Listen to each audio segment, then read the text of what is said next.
to say it because we're saying it so often. My heart goes out. Our hearts go out for the survivors, who had to flee for their lives and who hid, terrified, unsure if they would ever see their families again, their friends again. The consequences of all this are deeper than I suspect we know.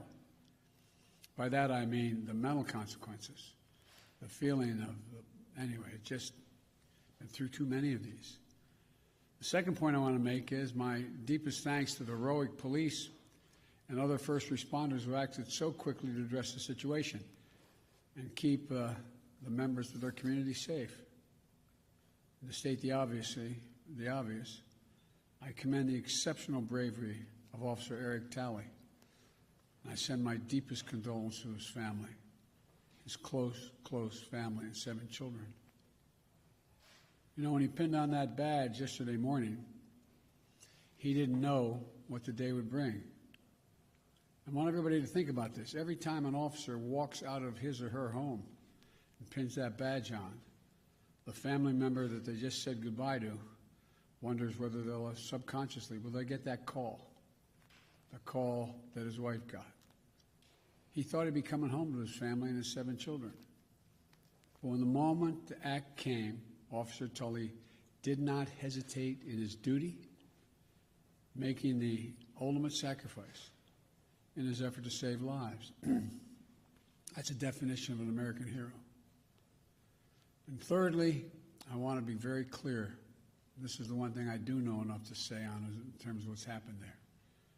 While we're still waiting for more information regarding the shooter, his motive, the weapons he used, the guns, the magazines, the weapons, the modifications that apparently have taken place to those weapons that are involved here, I don't need to wait another minute, let alone an hour, to take common sense steps that will save the lives in the future and to urge my colleagues in the House and Senate to act. We can ban assault weapons and high-capacity magazines in this country once again. I got that done when I was a senator. It passed. It was law for the longest time. And it brought down these mass killings. We should do it again. We can close the loopholes in our background check system, including the Charleston loophole. That's one of the best tools we have right now to prevent gun violence.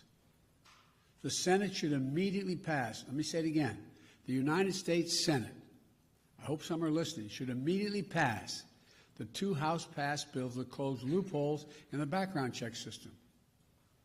These are bills that receive votes of both Republicans and Democrats in the House.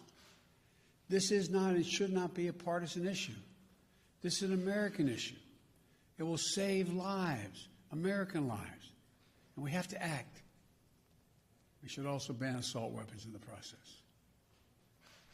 I'll have much more to say as we learn more, but I wanted to be clear. Those poor folks who died left behind families that leaves a big hole in their hearts.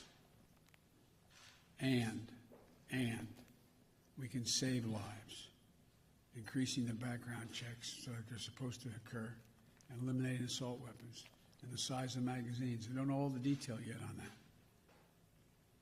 But I'll be talking to you more later today or in the next couple of days about what else we know. May God bless you all and those families who are mourning today because of gun violence in Colorado and Georgia, all across the country. We have to act so there's not more of you, there's fewer of you as time goes on. Thank you so much. Will you introduce new gun legislation, Mr. President? Do you plan to